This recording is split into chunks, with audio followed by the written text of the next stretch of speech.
same country. They live almost, both the families also very close to one another. And thing. But the eating style of this child was very different.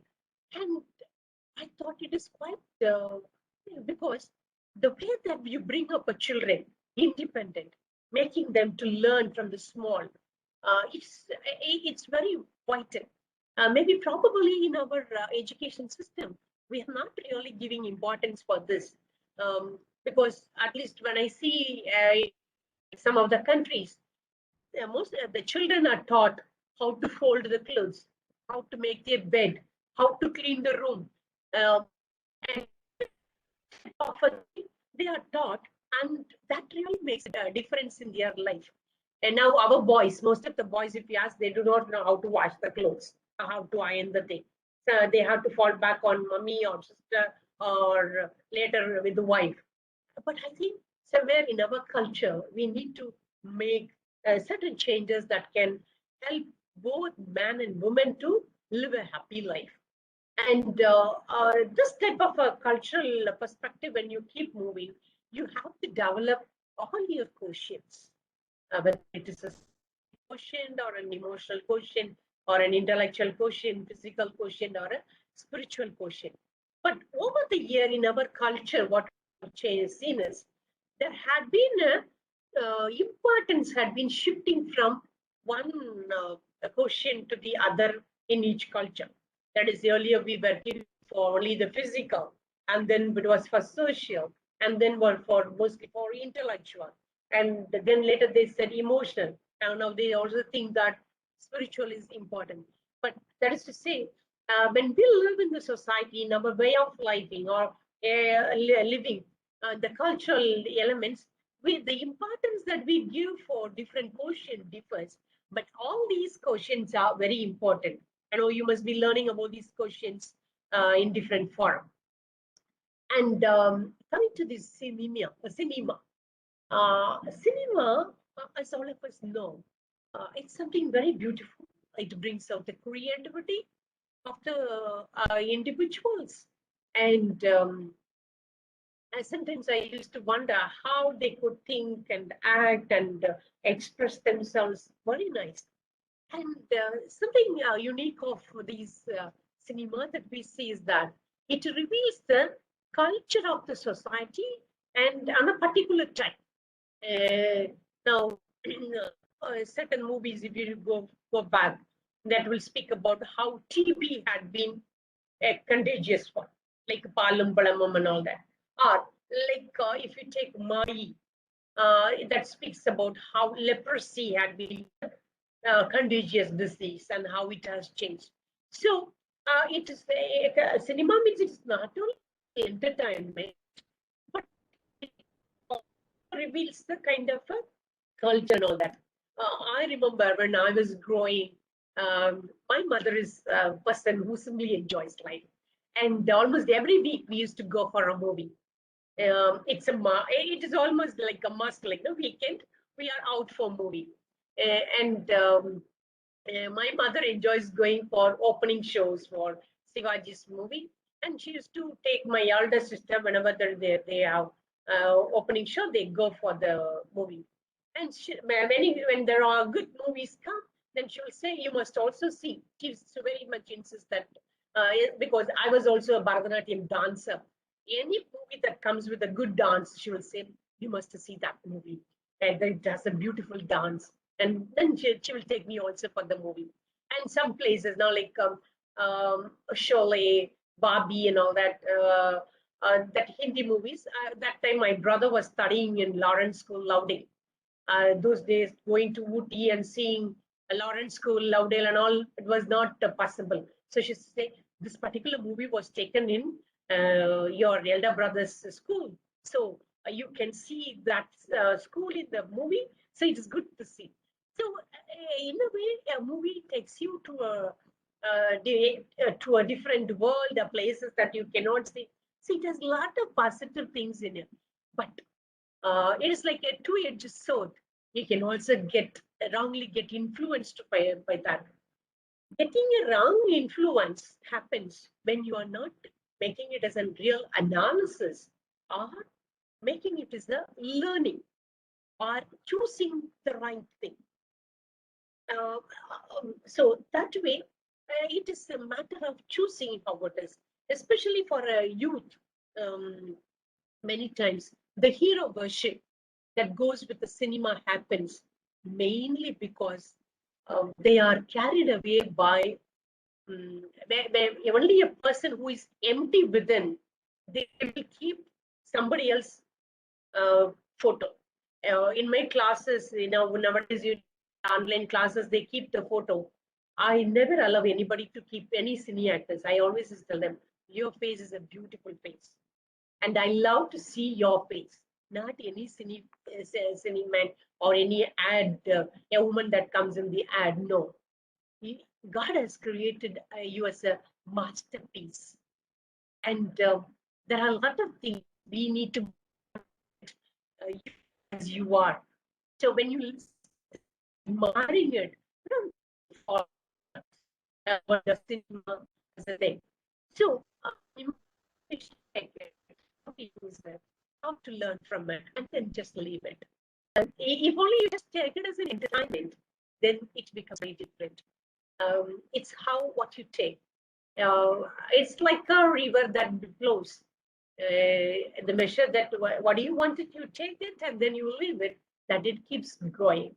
So that is about the element of a culture that keeps influencing a society. And in the culture, something that we always carry is also the history. Now, most of us, when we speak about, we don't talk about our colonization. But I have come across some of my friends from Colombia and now South America, South Africa, and all that. They always speak about decolonization, decolonization. They were also colonized and we were also colonized. So I asked them, why do you keep talking? It is 70, 80 years since we are free. Why do you talk? But they say, we have not got out of the culture of colonization. Then I said, you take effort to come out of that. So that is more important. You cannot say that somebody does that because of that you are still clinging to it. You have to come out of that decolonized mind. Likewise, of course, I would really love that way. I appreciate India. We have come out of this decolonization culture.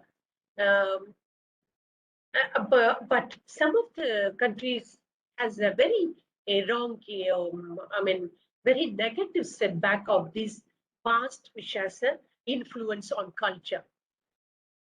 Example of this Nazi concentration camps. Uh, when I was in, they had been taking me to some of the Nazi camps in Flossenburg and Nuremberg and all that. When we go, this Nazi concentration camp and all that, the Marana Olam சொல்லுவாங்க இல்லையா? In the world, at least in my travel, in two places I have really felt the Marana Olam அப்படிங்கிறது. One is in Rameshwaram, Dhanushkodi, that corner where you find the remains of this cyclone. Still till today it is there. Where when I was walking there also, I could really feel the Marana Olam. Likewise, this Nazi concentration camps in Germany, when we were free, I could really feel that the Marana Olam. No? And when I was first time talking, of course, I had been to number of times to Germany, but my first time when it happened to me, I found that they are very, very rich, very hardworking, very much, but there had been always a kind of a deep sorrow in the faces. You don't see them very charming, that kind of a thing that was not in the gym. And that time, 1 week I happened to spend in Britain. And when I went to them, I found they were different. And they said, every time they say, I'm a British, I'm a British. So they take so pride. And I thought, what is this? And both this country, they speak about their culture always before World War and after World War. When you look at the history of Germany, Germany got defeated in both the World War, and Britain they won in both the World War. So the pride of saying, I am a British, that, that is always there. Now, this we will see in our caste culture also. You will find that in India. Culture group people where I remember when I was traveling once in the train. He was he introduced himself as a DSP, and he was we were dressed. It was Chennai to Madurai travel, and he said, "Do you know who I am? I belong to a Pramalai Kallar community." And he took such a pride to say. I said, "The Kallar community to take pride? I do not know, because that time I did not know what was that real community was."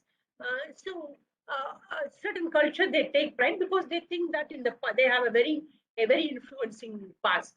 The culture has it, and comparing to this Germany and Britain, when it came to Swedish, as I already told you about the Scandinavian culture, they were neither very up like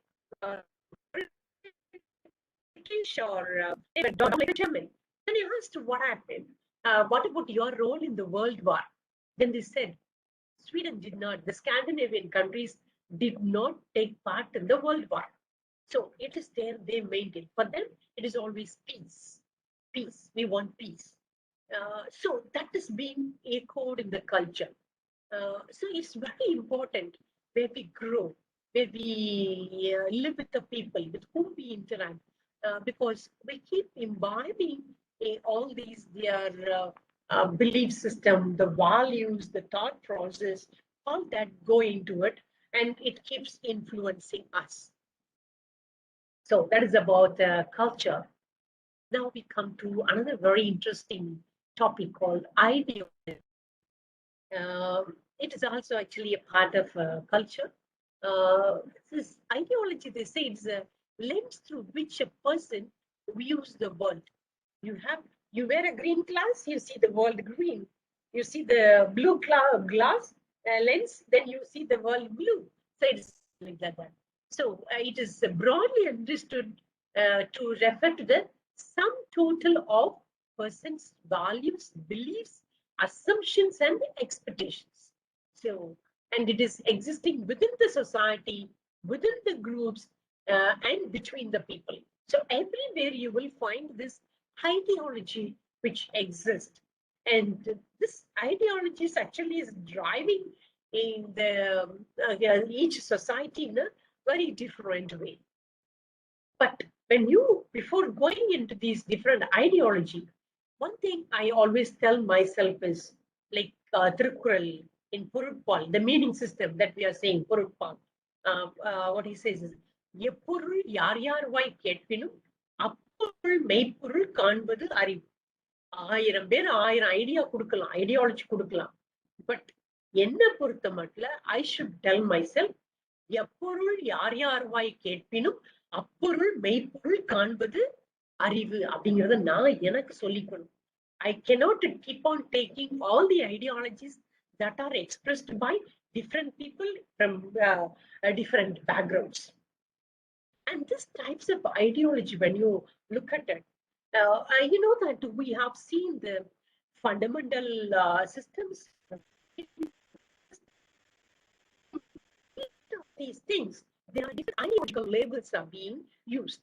Now, like for example, if you check in economics, economic uses the word a term called communism or socialism or capitalism. So these are the different ideologies that are being used in the economics. So in the communism, they say everything, the common ownership, put everything into a common. Take only what you need.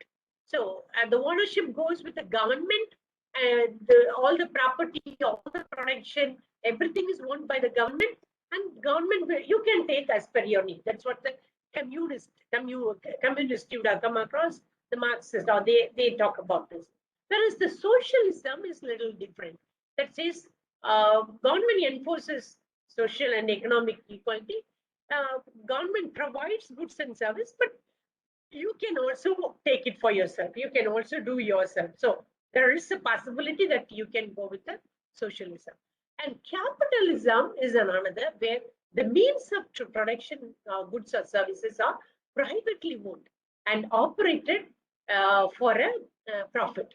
Now, this is where the rightist or the leftist parties, we call it. Now, most of our political parties like Congress or BJP, they are capitalist, whereas CPM, CPI, all that becomes a communist, where they go with the leftist thing.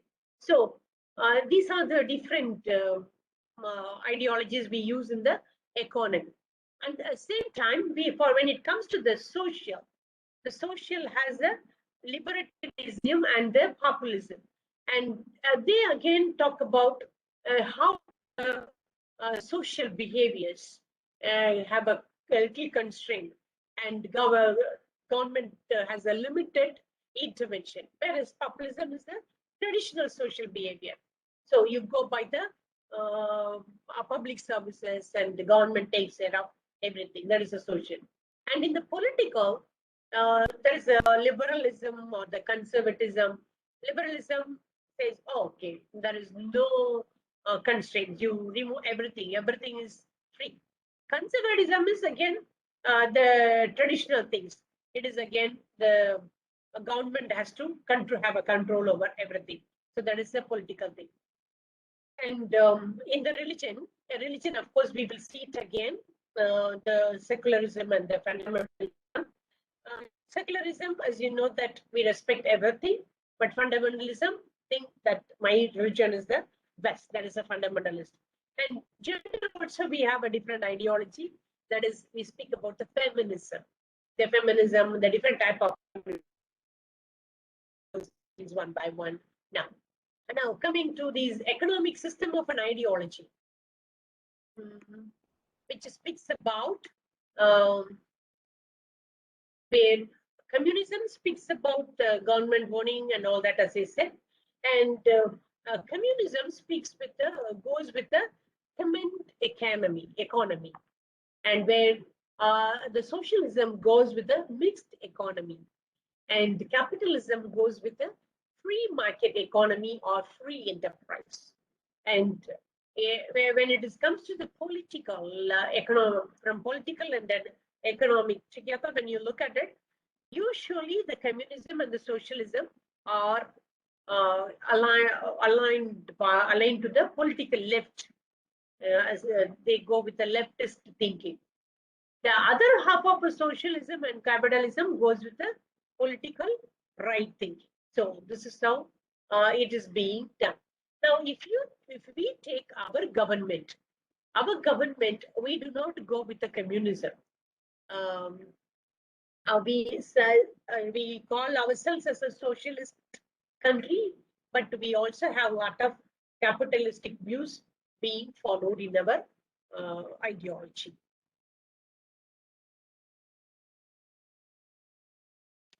Now, this is, of course, in the religion also, this fundamentalism, I would like to really talk about it, because now in India, this has become a real problem now. Most of these issues are part of these religious fundamentalism that are, maybe I will come to this little later when we will come with the, okay, let me finish it. Where we think that and when you take religious fundamentalism, it is not one religion alone has a fundamentalism thought. Every religion, if you take, all of them will have some group of people who are fundamentalist. It happens. So this fundamentalism is a political thought rather than a collection of ideas and values. They are not really the values and ideas, but they are a kind of a political thought that goes. And some scholars also are saying that the religious fundamentalism is merely a subspecies of the ideology of nationalism. தேசியவாத கொள்கைகள் அப்படின்னு சொல்றாங்க இல்லையா? So that way it goes, and it is prevalent almost in all religions in some form or other. Now, like if you take an Muslim, the Muslims also had something. Now, like though they follow the Muhammad teaching and all that, and they have two sects like Sunni and Shia or Shia, and mostly in Iran and Iraq, they have this. They call this Islamic fundamentalism. Now, whoever do not follow the religion and all that, they can just smash them and say that the person is called as a martyr. So the murder takes place, they can call that as a martyr. So they think that this is the way that they are revitalizing the Islamic faith and providing alternate for the Western domination.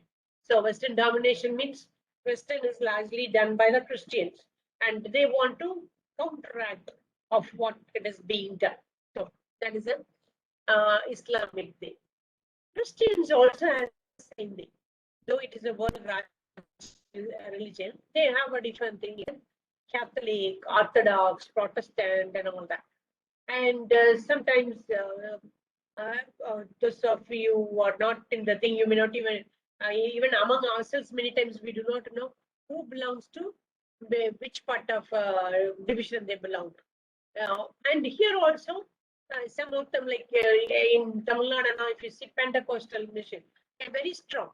The way that they do, the other religion people are not treated with a real dignity. So that way there are issues that are happening, and this has been not only in India or and earlier it was in the Northern Ireland.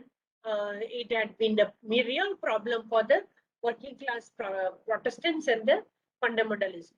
When you go to Ireland and all that, till now you can feel the fundamentalism problems that keep existing. And of course, in India, we speak about this because of the Hindutva or the Sangh Parivar that is very active, and the RSS that are dominating now the BJP and taking over the major role in the BJP. And they think that making the Hindutva as a governance policy. So it is there, it becomes a big problem now for India. And the anti-conversion law and the forced conversions, all these they are saying it is an anti-conversion is forced. The other side, they are saying it is not. So that is a kind of a thing. And one side, people treat cow as a deity. Another side, then the people eat. So the vegetarians and the non-vegetarians. So this type of things that becomes a cause for violence. So fundamentalism does not allow people to live in a real peace. The peace being affected in the fundamentalism. Another, like also, we have a feminism. Yes. So feminism is another concept which refers to the belief that men and women are they deserve equality in all opportunities, treatment, respect, and social that. That is fine. But some of the feminism that they go through, even as a woman, for us it becomes very difficult to accept. Like a radical feminism, which believes that in eliminating the concept of gender entirely, they are one extreme case of eliminating the gender. Another is a socialist feminism, which they want to call for an end to capitalism. So that is a socialistic way of doing. Then another, we have a cultural feminism, which believes that in encouraging feminine behavior rather than the masculine behavior. So in everything, the women should exhibit a feminine thing, not the masculine. So there are different type of feminism things, but what they really want to say is that allow women to be of themselves. So that is what they are telling. So these are about the feminism. Now, maybe can I just take few questions, especially related to culture and ideology. If you have some questions, can you just come out with? Then we will go into the religion.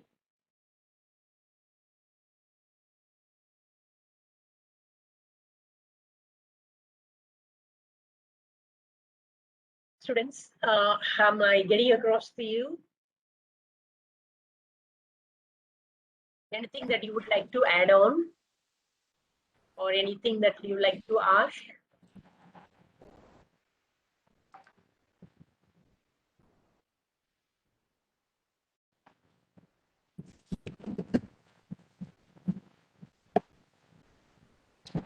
Excuse me, sister. Students, you all can unmute yourself and ask the question, or you could also type it in the chat box as you did yesterday, and I can read out the questions to sister.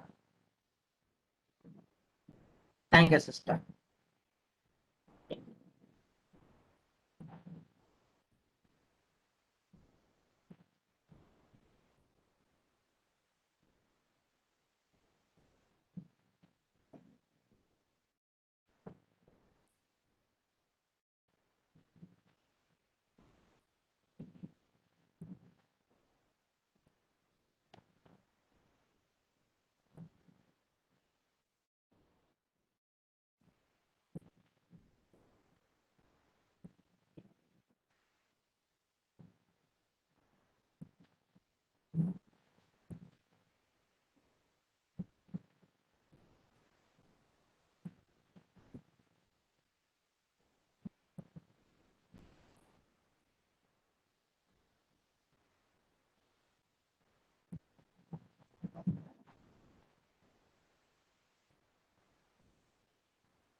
Or you can also share what you agree or disagree. Okay.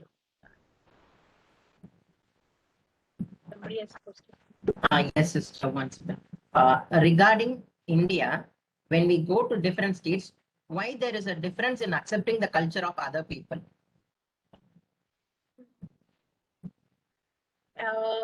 I mean, accepting the other culture, more than them saying that accepting other culture, are we accepting?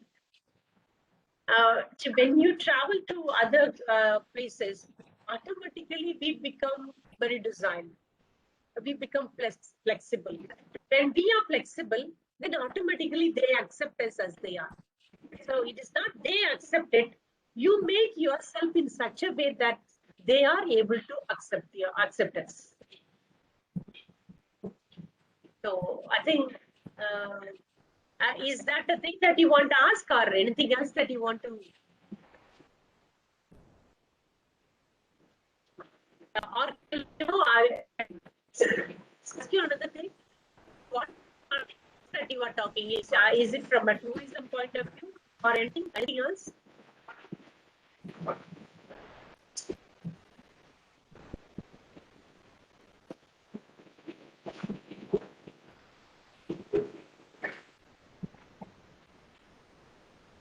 Grishma? I think the doubt is Grishma, clarified. yeah. Grishma, is it when you speak about different states? What do you mean by going to different states, Grishma? I meant the same thing only, sister. Thank you so much. I got my clarification. Actually, just to know whether when we go to different states, like there is like everyone are not able to like I mean they are not able to accept the culture of each state. Like there is one reluctance in everyone's behavior. I just wanted to know like why such kind of behavior is there, especially in India. When we live in India, I think it's better like everyone should accept the culture of each and every states so that there will be no discrimination among others. Like, Yeah. As you say, it has at least in my personal. I just to share with you my personal experience, Grishma. I have almost traveled maybe I have not traveled only to 2-3 states. Maybe 2-3 states I have not have gone. Otherwise, starting from here, like Kerala, Andhra, Telangana, Karnataka, Maharashtra, MP, Gujarat, Rajasthan, Delhi, UP, that's in Nagaland, Assam, Guwahati, West Bengal. I would have almost traveled exhaustively across India. But today, I don't want relatives anyway, anywhere, any place that we go in. We this accepting culture or adapting culture, what we have to, when we make ourselves change, things change. I can tell you so, one or two of my experience. In one remote village when we went, um, the ஈசல் இருக்கு இல்லையா, மழை மழை வந்தா புத்துல ஒரு ஈசல், இது வந்து அந்த குழந்தைங்க வந்து they were sitting near the places and இப்படி எடுத்து இப்படி வாயில போட்டுட்டு இருந்தாங்க. I said, what is this? For me, it was quite shocking to see. Then they said, this is something common food for them. After when we happened to go to one of the house, அந்த ஈசலையே வறுத்து எங்களுக்கு சாப்பிட கொடுத்தாங்க. I just couldn't accept that. I said, what is this? Then they said, it is very good to have it. Then of course, எந்த வீட்டுக்கும் போனாலும் அவங்க சொன்ன, நான் எப்பவும் இது பண்றது கிடையாது, that is my policy. Then I took it. And of course, it was beyond this, it doesn't make any difference. But the way we accept our others' culture, that matters a lot. Adhe madri, this was in India. The same thing happened once when I was in Hong Kong. Hong Kong போனப்போ they were serving a soup. They said, எங்களுடைய special கெஸ்ட்டுக்கு ஒரு special soup எப்பவும் கொடுப்போம், அது கொடுக்குறோம் அப்படின்னு. என்ன கொண்டு வந்து கொடுத்தாங்க தெரியுமா? நம்ம ஊர்ல கோழியில கால், இந்த 5 காலையும் வெட்டி தூர போடுவாங்க இல்லையா, அந்த கால் மட்டும் வச்சு ஒரு சூப். அதை பார்த்தோன்னே அப்படி I felt like really vomiting. But they said that was a special soup for special guest, and I happened to be the special guest, and I had to take it, and I took it. So in a culture, wherever different culture when you go, the way we accept their food or accept their way of living, that when we do, automatically they will accept you. It's to do with us, then with us. That's how I see. Is that okay, Grishma? Sister, thank you so much. Thank you. Okay, maybe we will continue. Maybe if you have some more questions, we can see later. Then, now that we have seen what is culture and what is ideology, now we are moving to another interesting aspect of religion. So religion, when they say that it is the belief in or worship of a superhuman human controlling power, the superhuman controlling power, especially a person of God or gods. That's what a religion definition means. But something where a saying of Mahatma Gandhi, I really love it. That is, my religion is based on truth and non-violence. Truth is my God. Non-violence is the means of realizing Him. And I think it is there he becomes the Mahatma. The importance that he gave to the truth and what he considered as a non-violence, that is non-violence to all the living beings, that makes the difference. If we learn to live this, then automatically we really we find that God in it. And so maybe we'll see what is this God and what is this spirituality. Now, like a religion, when you look at it, there are different types of religion that they talk about. The religious classification, they talk about like polytheism or monotheism or antheism or animism. All these are different type of religions they talk about, where one believes in a multi-god, where Greeks or Romans or Hindus, or where we go for a single god in a Judaism or Islam and Christianity, or no deities, that is atheism, or non-human beings. They worship only animal, plants, and natural god, or the indigenous nature worship. And I thought, ibdila animism irupangala.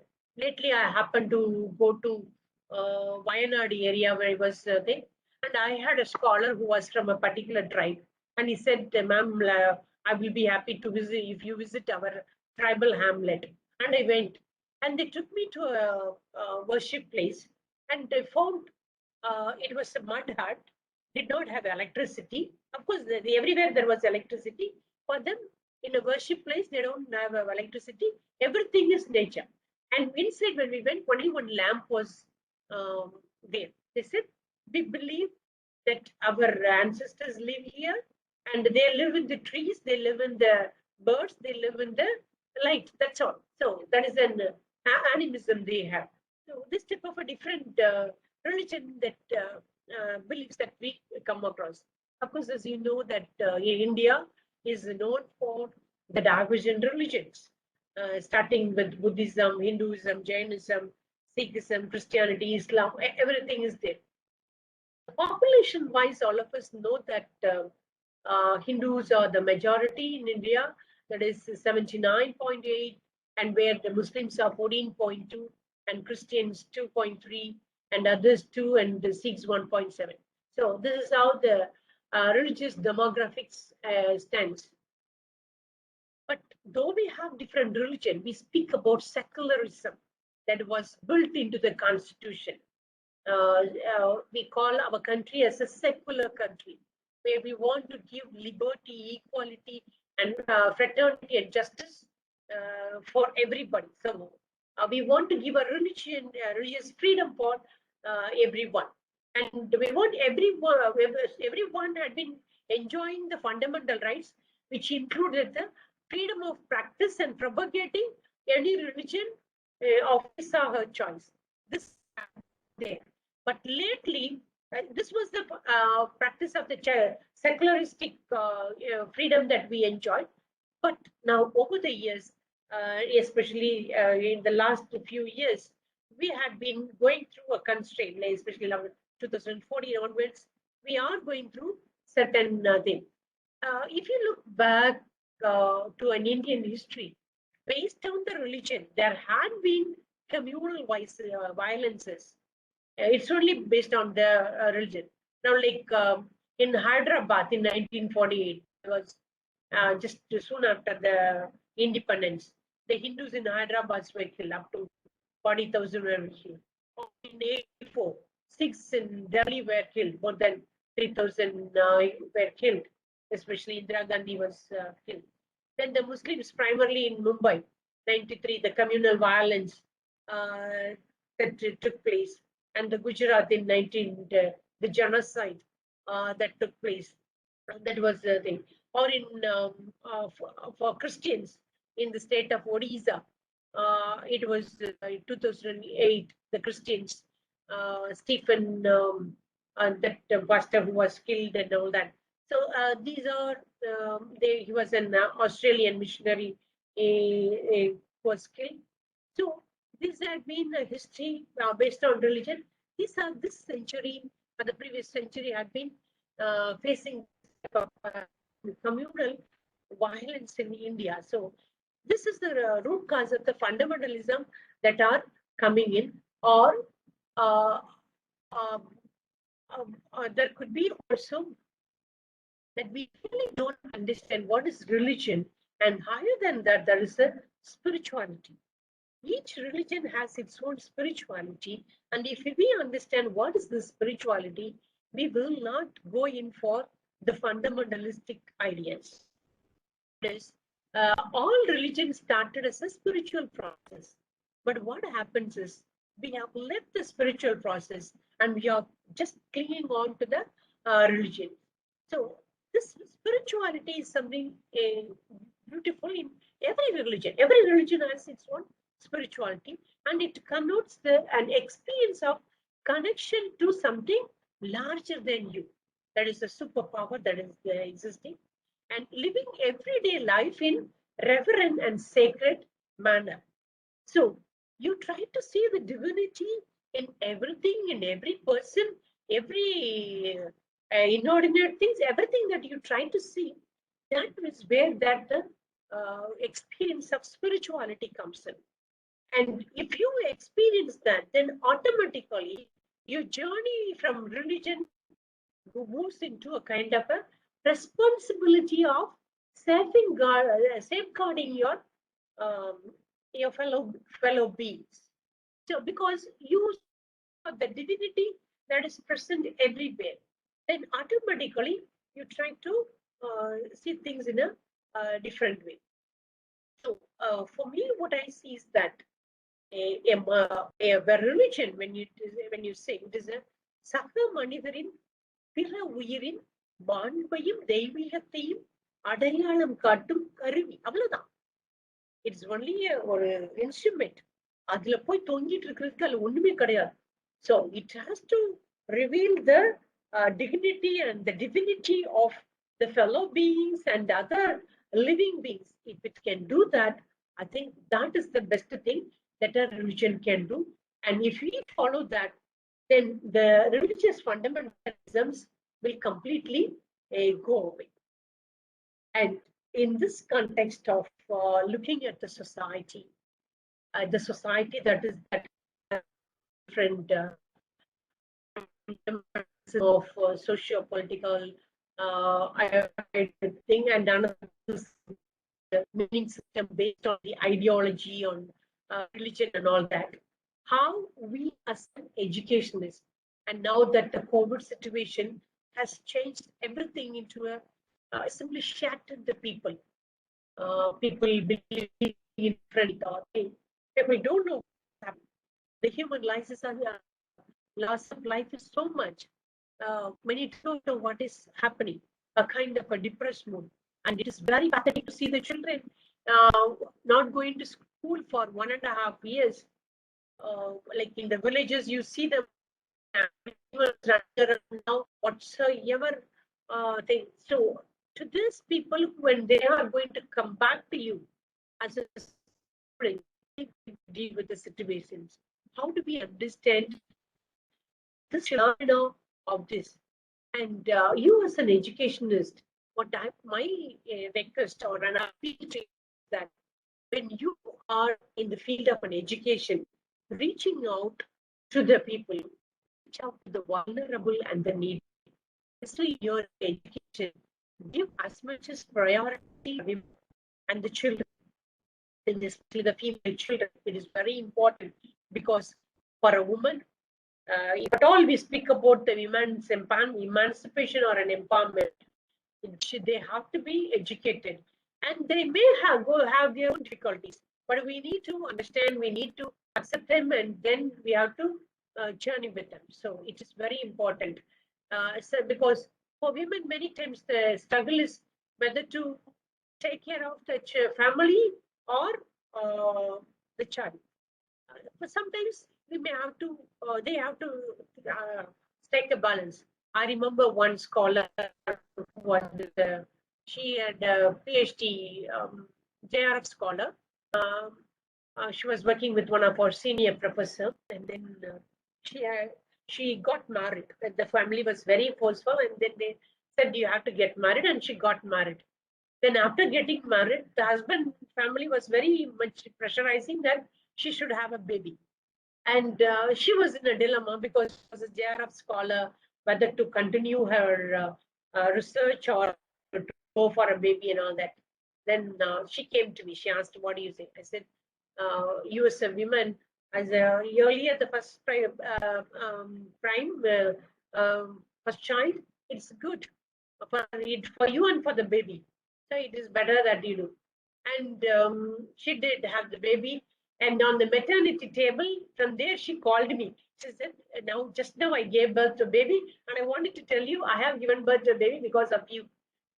So this is to say that many times women have a lot of difficulty in continuing, whether choosing. Of course, she came back and continued their education. They have different difficulties. But you as an teachers or a person who accompany them, help them to make proper decisions in their thing. It's very important. And it is also very important that you give your priority for the vulnerable, social vulnerable groups of Dalits or tribals or nomads. What I find is that the first generation learners have always difficulties. Now, I can tell you some of my experience of working with the rural poor children. And even now, though I teach in the university, I also carry out my social work in the villages. We work in nearly 124 villages, and we have children's evening study centers in 7 villages. All these 7 villages, it is all first generation learners, mostly Dalit children. We don't have a tribal so much. We have Dalit children. And 2 years back, one boy came to the university and he said, in Faridan. Then I said,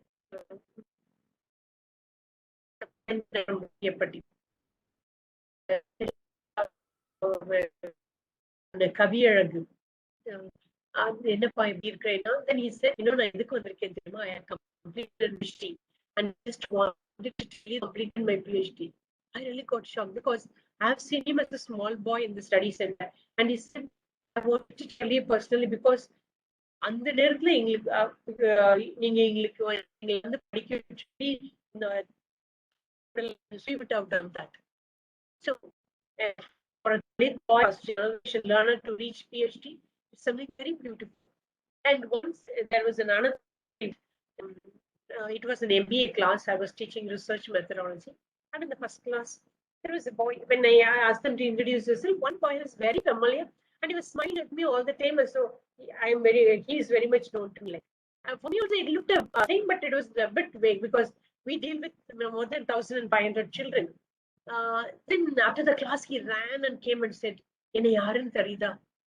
அப்படின்னு எங்கேயோ பார்த்த மாதிரி said, நான் மேலக்கோயில்பட்டியில நம்ம study சென்டர்ல உள்ள பையன் நான் இப்ப எம்பிஏ வந்திருக்கேன் அப்படின்ற. So it's to see children who are coming up. These are vulnerable children. When you help them, they come up to the another thing. And also, it is not only children who are with us in the thing. It is also our responsibility to take care of children who become dropout. I can share with you one of my experience of taking care of dropout children. It was one village. I was in a village called Karsalpatti.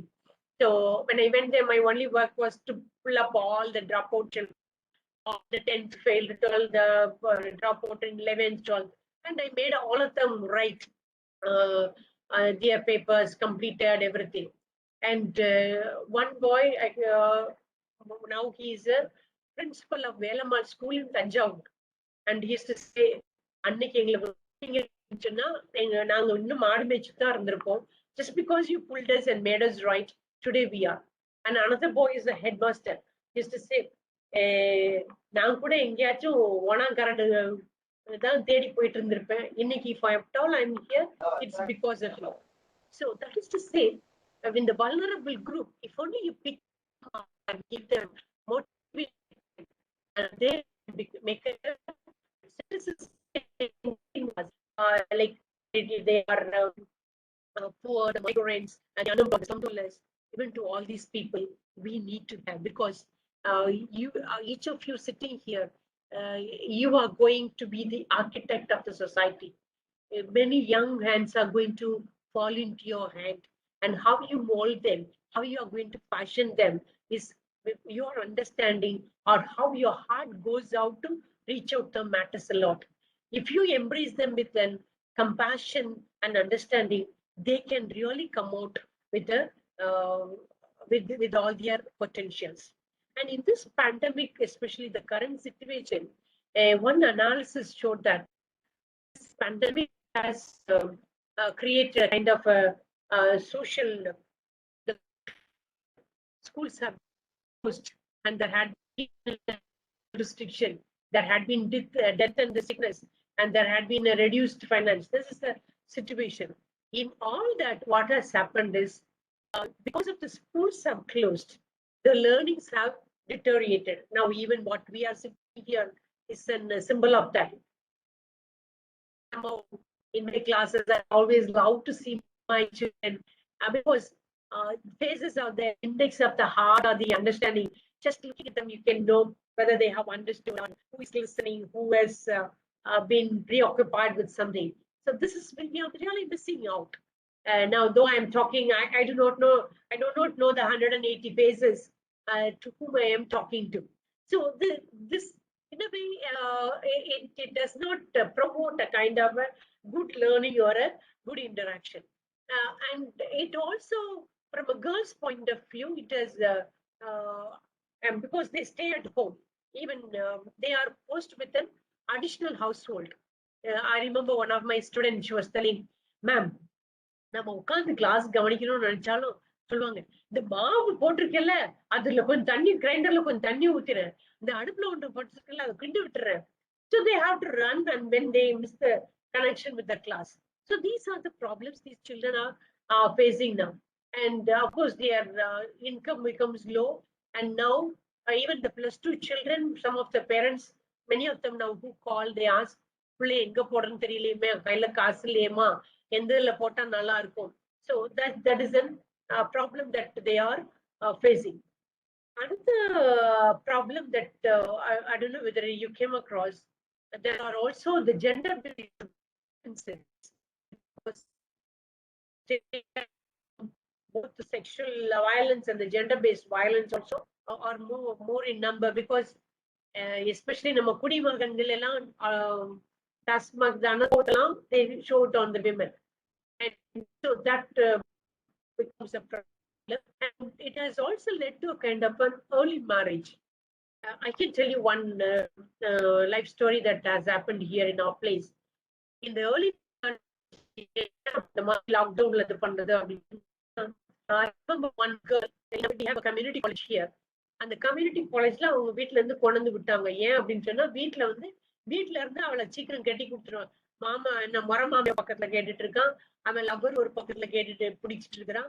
அதனால இந்த ரெண்டுக்குள்ள இருந்து தப்பிக்கிறதுக்காக they put her in community college. The community college, so she has to go back, and finally she decided to elope with a boyfriend. So though she, if there was a opening of a school, they do not have forced her into a marriage now. So this type of problems, and of course, because of that, they go into a kind of an early pregnancy, and then they become a dropout, and it leads to a lot of reproductive health issues and all that. So the girls, why I'm saying is, I heard that most of your, almost 80% of your women students, so have consideration for the girls, understand them, accept them, and lead them properly when they come back after the pandemic, that they may become a better persons. Because this COVID has additional layer of gender equality in educational challenge. In all the levels, it has affected, as I already said, whether it was gender-based violence or an early marriage, in all that. And even they say, even the distance learning, it is for girls, only 8% they have better access, whereas comparing to boys have a 20%. So all these are a part of a study of an UNESCO report that was presented. I thought it is good to share with you, because you are people who will be dealing with the youth, especially the girls, and all that. So this is my appeal to you. Take care, consider the COVID situation, take care of the fragile, of the poor and the marginalized sectors of the people. Give them the education, because education is the only lasting thing that can accompany the child. So to conclude, what I would like to tell you is that be the change you want to see in the world. You want society, you be a better person. That's what Gandhi says. So with the quote of Gandhi, I would really love to conclude my presentation. That is, be the change you want to see in the world. So far we have seen in the 2 days, the societal system of 2 systems, that fundamental system, which consists of social, economic, and political systems, and the meaning system that goes with the culture, ideology, and religion. So be the change you want to see in the world. So thank you for giving me the opportunity to share my little experience with you and little knowledge. And thank you for your active listening and participation. Thank you, Father. Thank you, ma'am, the faculty members, and thank you, dear students. Thank you.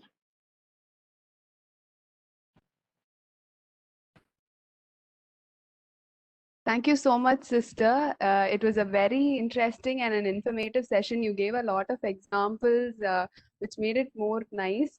And we all have taken back so much from this talk, and I'm sure the others would agree with me on this. So now I hand the session over to Mr. Nanda for a quick question and answer session, if you don't mind. Sir? Yes, thank you. Thank you, sister. Thank you so much. So there are some questions already on the chat box, which I'll just read out to you. Other students, once these questions are done, you can post your questions in the chat box, or you can unmute yourself and ask. So the first question by Ms. Divya is, how comfortable are the marginalized communities, particularly tribes, in welcoming outsiders, that is us? Okay, it's very interesting. Actually, I wanted to share one of my experience in this. The tribal community, they have a unique way of doing things. Now, like for example, in North, one of the tribal community, their way of showing the affection is that if for the beloved guest, they filter the pallu of the sari. Imagine. நம்ம கெட்டியிருக்கிற ஒருத்தர் கெட்டியிருக்கிற சாலில டீயை வடிகட்டி குடின்னு சொன்னா how difficult it is, but for them it is a gesture of love. And for me it was a big shock how it can be, but they said that it is the thing.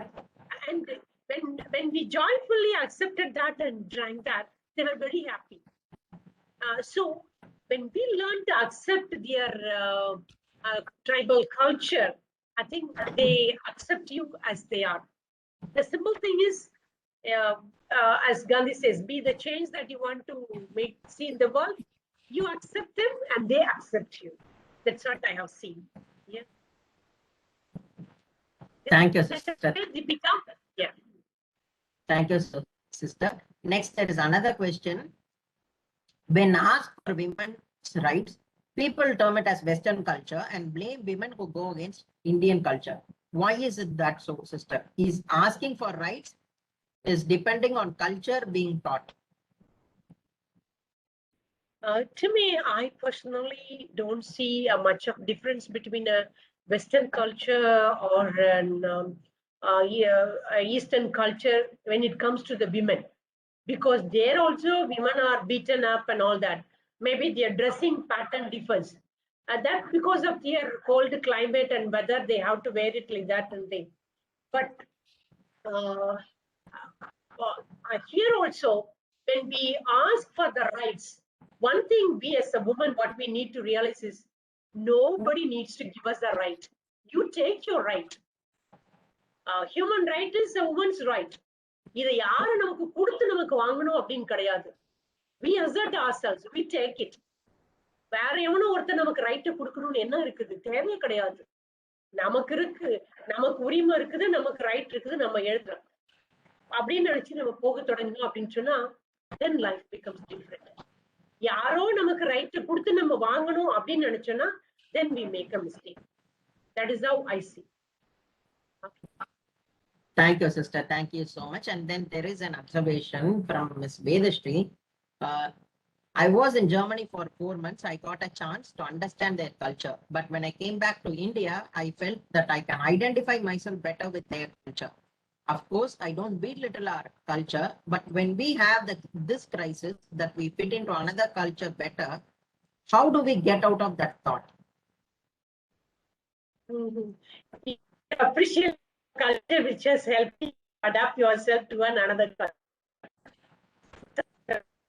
Culture is a better culture. Is it not? Is it not, Vedashri? From here, when you go there is this one thing beautiful. This thing, I would like to tell you something also. Often in the Indian educational system, people keep blaming இவங்களை by heart பண்ண சொல்லி நம்ம வந்து dummy ஆக்கிட்டோம் அப்படின்னு சொல்லுவாங்க. But I have my always question. 30-40 வருஷத்துக்கு முன்னாடி உள்ள நிறைய பேரு பைஹார்ட் பண்ணாங்க, என்ன பண்ணாங்களான்னு தெரியாது, படிச்சு முடிச்சு you know that when you go to States and the UK, you have so many of the intellectuals in the universities as a medical professional, IT professionals, இங்க படிச்ச இவங்க தான் அங்க இருக்கிறாங்க. அப்படின்னா என்ன, நம்ம தமிழ் மீடியத்துல படிச்சாலும் பஞ்சாயத்து ஸ்கூல்ல படிச்சாலும் the education that was given to us was excellent one. அதனாலதான் அவங்களால இன்னைக்கு அங்க போய் வேலை செய்ய முடியுது. Why don't we understand that? Language is secondary, subject is primary. அந்த சப்ஜெக்ட நம்ம கொடுக்குறோமா அப்படின்னு சொல்லி பார்த்து கொடுத்தோம் அப்படின்னு சொன்னா லைஃப் பிகம்ஸ் டிஃப்ரெண்ட். அதே மாதிரிதான் கல்ச்சர்லயும். கல்ச்சர்ல வந்து ஒரு கல்ச்சர் வந்து எப்படி அடுத்தவங்களை அக்செப்ட் பண்ண சொல்லி கொடுக்குது அப்படின்னு சொன்னா அந்த culture is the better culture than the other. So we need to only respect each culture for its uniqueness. Okay? Yes, sister. Thank you very much. Thank you, sister. So, any more questions, students? If you have any questions, please feel free to unmute yourself and ask. Otherwise, please post it in the chat box.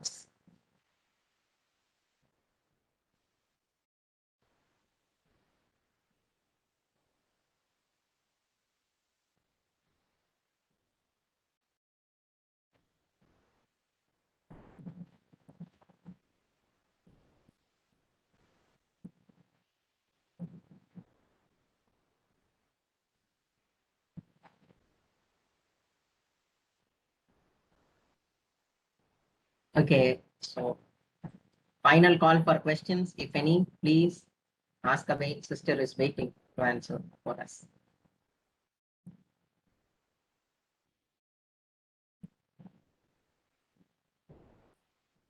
Okay, sister, I think all the doubts of our students have been clarified. Thank you so much, sister. Thank you. I think this concludes the question and answer session.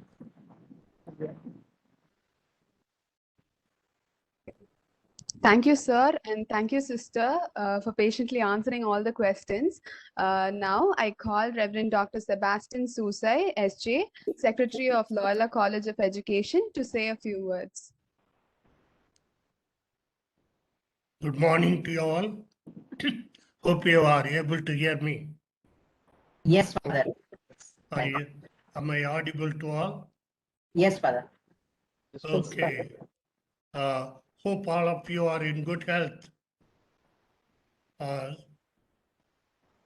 Hope your people at home also are enjoying good health during this period of pandemic diseases. Now, we are really fortunate to have our sister Hilaria Soundari amidst us yesterday and today to share her rich experience of living with simple, ordinary rural people, and also shared her fund of knowledge on study of the society, analysis of the society. She has shared with us, and therefore we need to be grateful to her.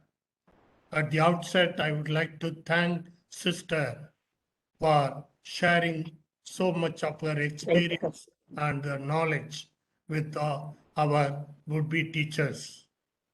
Certainly, it will help them all.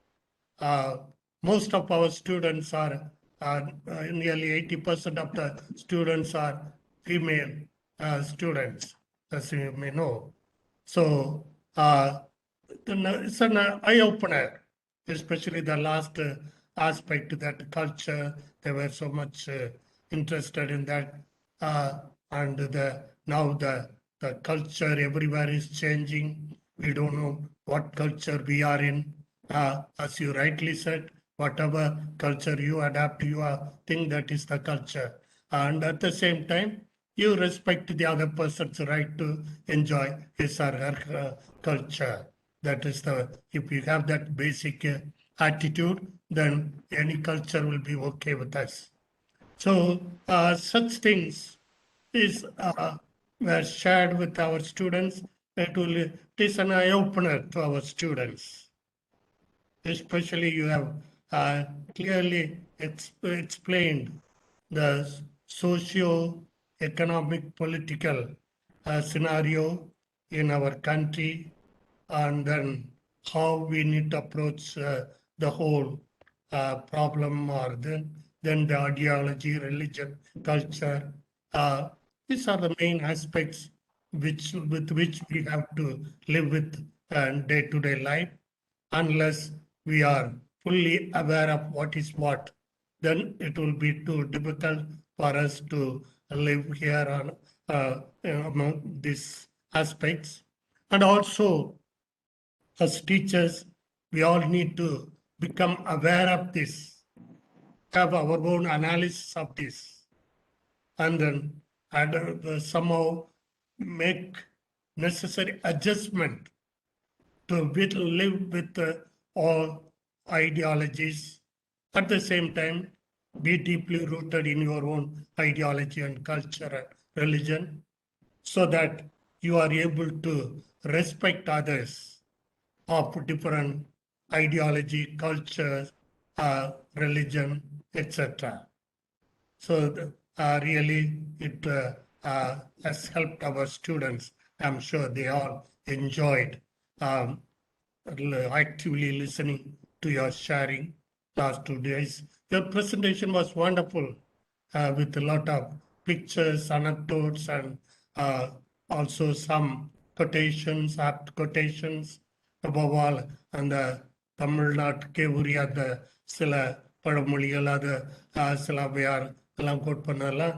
அது enriched your presentation and made it lively and really enjoyable for the participants. So I thank you, sister, for your wholehearted involvement in your presentation.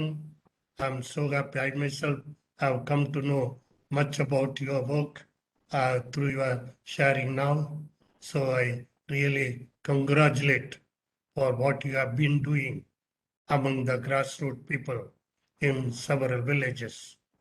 And also, I'm so proud of you that you could be the professor in Gandhigram University. This is a prestigious university, and you have made a mark in there. That is very important, and I pray that God may bless you with the sound health of body and mind to continue your wonderful mission of God, making people fully human. Thank you so much, sister. Thank you, brother. Thank you so much. Students, we need to be really grateful to all of our staff who have been creatively arranging so many programs. Now you enjoyed so many other programs. Now one more program last 2 days you had with the sister, arranged by our Professor Jasmine Christie. It was her brainchild. She took the initiative. Then I okayed it and could identify the right person to be a resource person for this program. I hope all of you enjoyed this. Some of you can unmute and respond. Are you with me or gone out of the picture? Hello, dear students. Are you in here? Yes, Father. Yeah. Father, it was a very informative session. Yeah, very good. And I was happy to see that you students took up the lead to render prayer song or Tamil Thai was yesterday, and then also emceeing, regulating the program yesterday and today also. You have done so well. Keep it up. These are the opportunities we provide for you to come up with your creative abilities and also exhibit your talents, so that others also are inspired by this. Others are able to come forward to take up such things. That will really form you as great teachers. These are the little things we provide every now and then that will enable you to become great teachers. Friends, you know why we have offered this social analysis. We are all social animals in the sense that nobody lives alone. We belong to the society. And therefore, we need to know the society in which we live and also see what are our contribution to the society to bring about desirable social transformation in the society. So especially as teachers, we have a greater role to play in this regard. That's why we thought that it would help you to have some idea of the society where we live and also the culture, various ideologies prevailing in our society. That is the main reason that we organized this program. That way you will be in a better position to guide your students and others who are living with you and around you. So I hope you were actively involved in listening to this program. And also as a continuation of this program, next week we are going to have sharing of people from 3 different socio-economic political groups.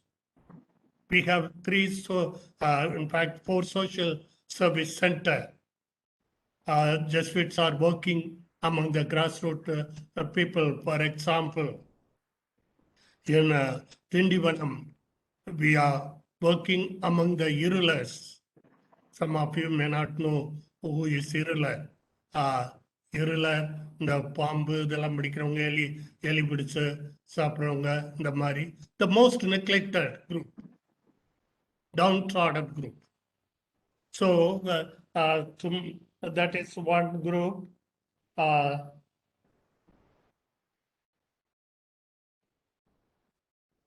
Then another, the Agal, we have near Tiruvannamalai, Agal, you will have another, our Jesuits are working among the Arundhadiyas.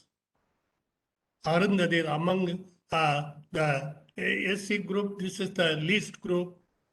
They are looked down upon by even SCs. So this is another neglected group.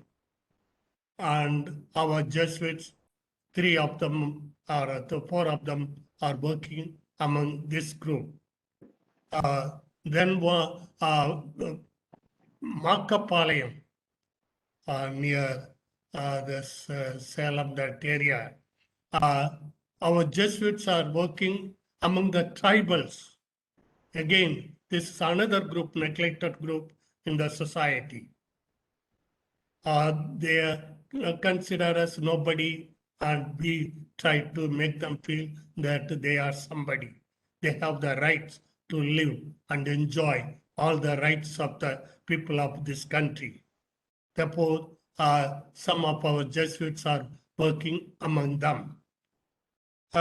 Likewise, there are so many groups, so many Jesuits working at the grassroots level among the downtrodden people. We have invited from each center to share about the background of the people for whom they are working, and also share their experience of working with them. That will be offered next week. That will be a sort of supportive thing of what you have done now, last 2 days, the social analysis. You see actually how these people are and how their rights are not respected. Now they are gradually trying to come up, and our Jesuits are helping them to become aware of their rights and fight for their rights. So that is the reason that we have organized this. Uh, Earlier, when the situation was normal, now we are living in a new normalcy. But earlier, the normal period, uh, our B.Ed students, first years, used to go and live with these people for about a week and on all the three centers. But unfortunately, we can't make arrangement for this year on account of the corona. That's why we are organizing this virtual program of social analysis and also virtual camp living. Hope you will also you get something out of it. Because it is nothing like being with them, interacting with them. But when we don't have that opportunity, at least you have this virtual sharing of their life and what they are and what they are aspiring to uh, by sharing of various people. Probably one or two of our second year students also may share their experience of spending a week with them during this program. That way you will get some idea of this. This is what our professors are organizing. I really congratulate all the professors who are strenuously working on it, making all the necessary arrangements so that you may benefit from all this program. Now, just I think already I shared one thing. Once again, I would like to share. These days, we talk of CSR. CSR, uh, corporate social responsibility. C stands for corporate, S social, R stands for responsibility. All the companies, industries have a social responsibility of sharing part of their profit with the people among whom they are living. From them, they are getting all the workforce, everything, even raw material for their industry. Therefore, they have that social responsibility to develop and help these people living around their industry or company. That's what we call corporate social responsibility, in short form, CSR. CSR. Because these companies benefit from the people. They are living in their land. Their establishment is among them. And these people are contributing their might to them, either directly or indirectly. And that's why these business people or industrialists are able to make so much profit. And therefore, they have the responsibility to the people who have been contributing to this company or industries. That's why we call these days, we insist on their social responsibility, CSR, corporate social responsibility. That's why every company, every industry sets apart a small amount of money to develop these people in and around their industries or company. Similarly, we as an individual, I am as Sebastian. If I am what today I am, it is on account of so many people, starting with my parents, relatives, and others, siblings, others, so many teachers, so many people, right from the moment of my birth till now, have been contributing to my growth and development. That's why today I am what I am. They have contributed to my growth and development. On account of their generous contribution to my growth and development, today I am what I am. And therefore, I in turn have a responsibility towards the others, towards the society, towards the others. Therefore, I insist on individual social responsibility. ISR, I would say, like a corporate social responsibility, CSR, ISR, individual social responsibility. I, as an individual, have a responsibility towards my brothers and sisters in the society because they have been contributing either directly or indirectly to my growth and development. And therefore, I need to share what I have with them. First and foremost, I need to respect them as human beings, whether they come from this state or that state, from this group or that group, or from rich background, poor background, educated background, illiterate background. They are my brothers and sisters. Therefore, first and foremost, I need to respect them. Since they respect, I need to respect them. Since they have contributed so much to me, I need to contribute to their growth and development. Especially as a teacher, we should understand this idea of individual social responsibility and share this with our students later on.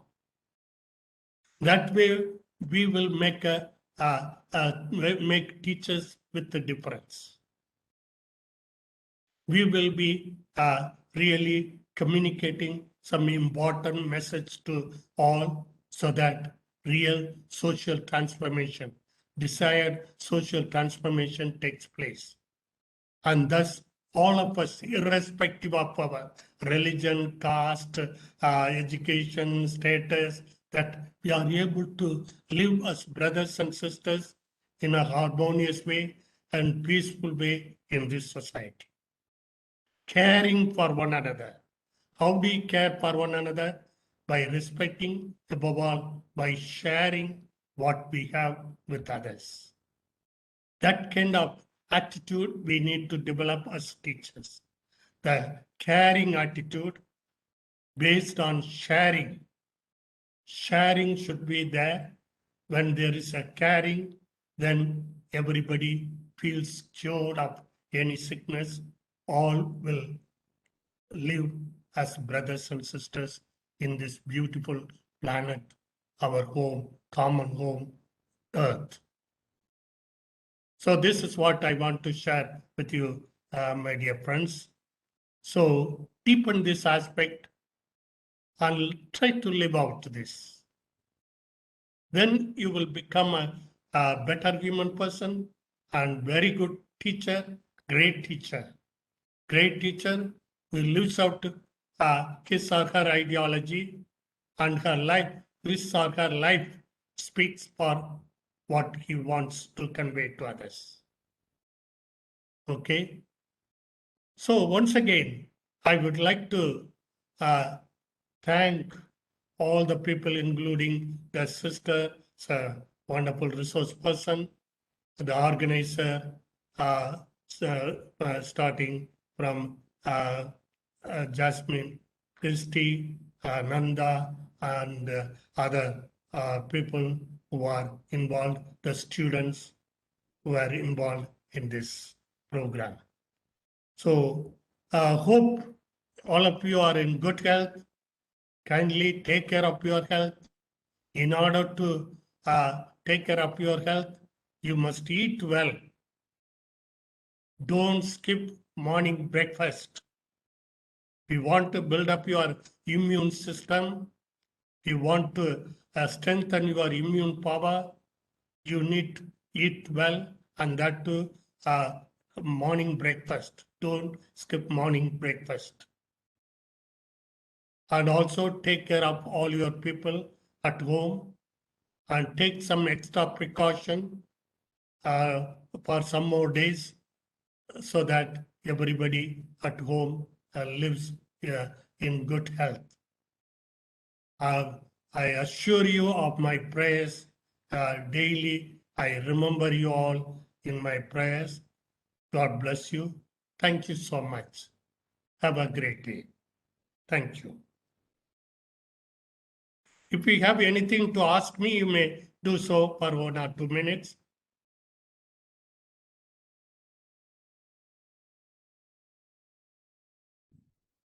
Soon we will meet in person.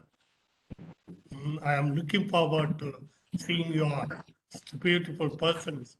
I am missing you and I'm looking forward to meeting you. I hope the situation will change soon.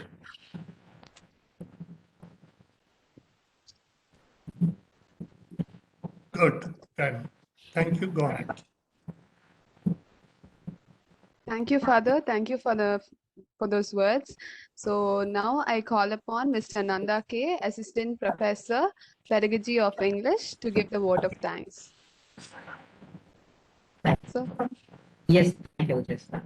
So first and foremost, I would like to thank the resource person, Sister Dr. Hilaria Soundari, for her immense, brilliant presentation on these 2 days. Sister, our students have become really knowledgeable with your presentation. I would like to thank you from the bottom of my heart for accepting our invitation and for enlightening us with your knowledge and experience. We thank you not only for speaking to us, but also for the immense work that you are doing for the poor and needy. And we hope that we will be able to support you in many of your needs. We pray for your help and we pray that your mission leads to a great success. Thank you, sister. I also thank Reverend Dr. Sebastian S.J., our Father Secretary, for the immense amount of love and affection he had for us, and he is continuing to praying for us. And also, I thank Father for inviting such a great resource person for us. I would also thank now our Madam Principal for her immense support and guidance. I also thank Dr. Jasmine Christie and Dr. Pon Malni for their organization of this webinar. And I also thank all the staff members for their support. I especially thank Dr. Karthikeyan and Dr. Catherine Nitya for being with us during the program and for supporting us in all our needs. And I also thank all the students for being patient listeners for both these days and also for raising your questions and for being a very good audience. Thank you, everyone. Thank you.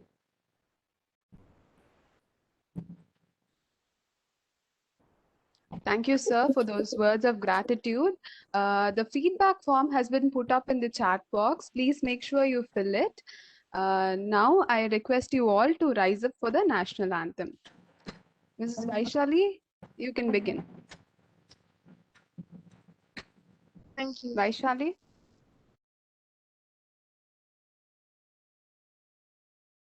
जनगण मन अधिनायक जय हे भारत भाग्य विधाता पंजाब सिंध गुजरात मराठा द्राविड उत्कल बंगा विंध्य हिमाचल यमुना गंगा उच्चल जलधि तरंगा तव शुभ नामे जाहे तव शुभ आशीष माहे गाहे तव शय गाथा जन गण मंगलदायक जय हे भारत भाग्य विधाता जय हे जय हे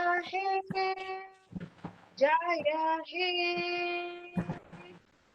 जय जय जय जय हे जय Hind. Thank you. Now, Thank you. now we will have the sir. Yes, I'll take it. Thank you. Okay, Thank okay. you, students. Please fill the feedback form and just kindly stay back for a minute. I would just like to make an announcement. The Department of English of Loyola College of Education is going to organize a 30-hour spoken English course. The brochure for that and the link for that course will be sent to you via WhatsApp. Students, those who are interested in enrolling in the spoken English course, kindly make sure that you fill the form and send it to us. And we will check your forms and we will ask you to join the spoken English course. The course will be conducted on 3 days in the afternoons from 5 to 6. That will be on Mondays, Wednesdays, and Fridays.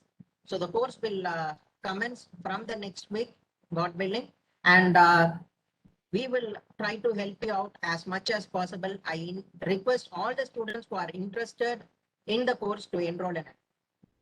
Thank you, students. I think the meeting is going to come back. So before the meeting could get over, I would like to thank Mr. Nanda, Dr. Purnamali for helping me in making this program a grand, two days webinar a grand success. And I need to place my apology for not, in the prayer song, we had a technical issue. Irene from physical science department, she had a technical issue, so she was not able to make it up.